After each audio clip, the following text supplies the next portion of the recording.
Hey kids, this is Ivan. How you doing? Well, there's really nothing new under the sun, is there? I'm not sure if you can hear that, but my girlfriend is in the other room listening to some kind of Western really, really loud, so you might hear that. And this video has nothing to do with that. But, we all need our forms of entertainment, don't we? So, got to thinking about an interesting subject today. Complex Game Psychologist actually pointed me in the direction of a blog post that said, what do you think about this? And, Anthony and Eloy and CGA and myself, we all kind of talked about this a little bit this morning. But it piqued my interest enough, and it got me thinking about this other topic, which really kind of sort of had to do with what the blog post was about, but not really. And what I'm going to talk about essentially is the rules for my guy. It's kind of a cliche in gaming that somebody's talking about their guy, my guy, and there's my guy syndrome. My guy ought to be able to do this. He was in special forces, right? Well, says who, Jimmy? Well, let's talk about this a little bit. Even though I'm not really going to talk about what this poster talked about, I think I ought to at least mention the blog. I think the blog is actually called Taking 10 Blogspot. And in the particular post, the author of that blog was talking about the difference between what he was calling story freedom and mechanical freedom. And essentially an example he was giving was between two different versions of a very, very popular game. One of which may or may not actually be licensed to be called that game, and another one which is arguably the runner-up, or the other really popular version of essentially that game. But he's talking about the idea that in a particular trait, a thing that you say about your character, you say like descended from storm giants or descended from trolls, one game would allow you to say that, but it really wouldn't give you any sort of mechanical backup. It was simply narrative. It was flavor, it was fluff, as opposed to the other game, which would allow you to choose from a list of options, purchase mechanical traits, if you will, or benefits, that would back up and create this version of my guy. So one game would allow you to essentially say, well, my guy is X, but there really wasn't any backup for it. The other game allowed you to sort of build mechanically, my guy is X. And I think part of his thesis was that one was better than the other, and I really don't want to go down that rabbit hole. I'm not really interested in that argument. It doesn't really make a difference. If you want to talk about that, go ahead, talk about it someplace else. But it got me thinking about this whole phenomenon of my guy, about differentiating characters. I realize I'm really late to the party. This is something that's been talked about before and discussed, and games have been designed around this, and I don't care because it's my blog and I find this kind of interesting, or my vlog. Maybe I'll write this in the blog too. So it's my channel, for crying out loud, so I'm going to talk about this today. But I find this really, really interesting because this is something that's affected game design, and it's affected also like the culture of play around the tables, for decades. And so what am I talking about? Well, we've all, since the beginning of playing these role-playing games, have said things like, we've come with a concept, my guy is like this.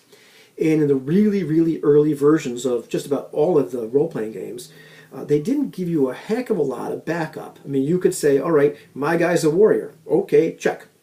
He's a warrior. There's a list of options you can choose. Right here's a warrior. Well, here's a list of benefits for being a warrior.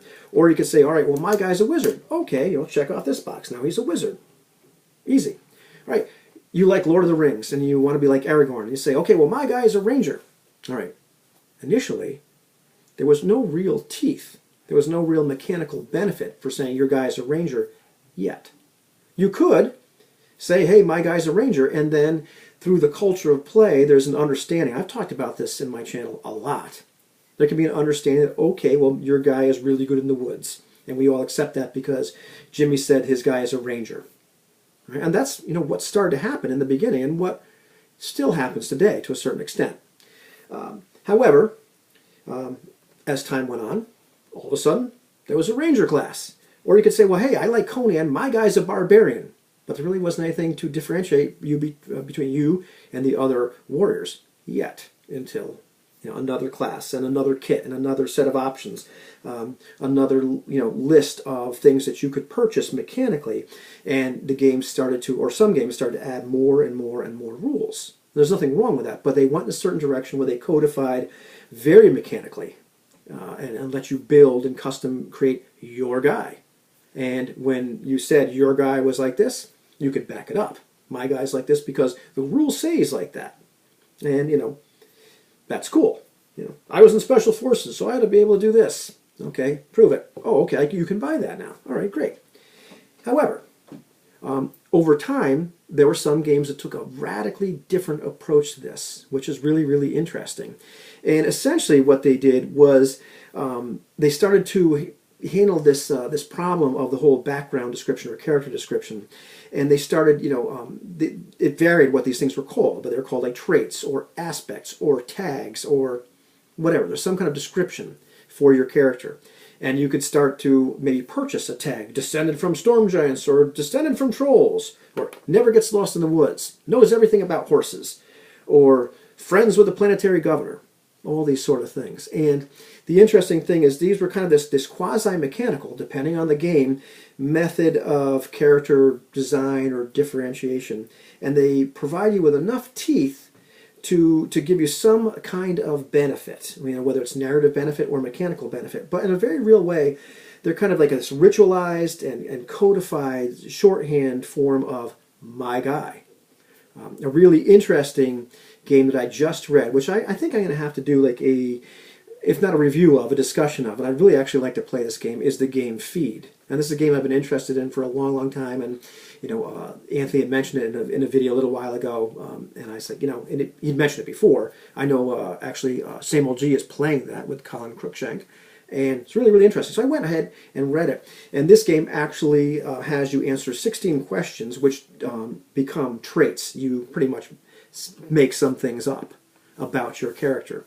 And once again, these become this kind of ritualized and codified version of my guy. It's not just picking from a list, as you would in some other games, which are really codified. Really interesting way of handling that in a different manner. And there's rules depending on the game on how far can you go. Does a GM get to say no, or are you taking too much? There is, in a sense, an opportunity cost. You can only have so many of them, as CGA would say.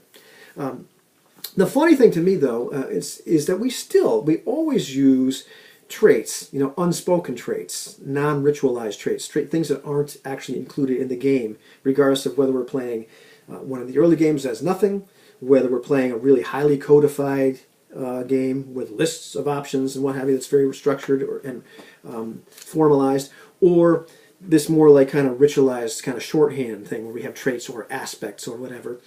Regardless of those, we still kind of use traits as part of this unspoken agreement depending upon the culture of play at the table. Even if it's something as simple as the understanding that my character was born and raised on the planet Zoltar, and so maybe he knows stuff about the planet Zoltar, whatever it happens to be. He's from this city, he used to do this, whatever it happens to be. So it's interesting that we still, as part of a culture of play, it's interesting to me at least, there's still those narrative kind of traits that hang around in the background that inform us to a certain extent, what is your guy like? So at the end of the day, what does all this really mean? I don't know. It's just kind of fascinating to me. The different ways that we have gone, via game design to, however we pick it, whether it's tags, traits, aspects, packages, classes, careers. All these shorthand methods, with this variable amount of narrative or mechanical benefit. I like to take credit for that particular one, but Runesinger actually said that. It's really interesting that in regards to the game, there's some kind of method of determining formally what my guy is like, and then on the outside, we have some other things which kind of inform us what my guy is like. As long as you don't become the guy that's really problematic, who's the guy that comes to the table with my guy, if you know what I mean. What do you think about that?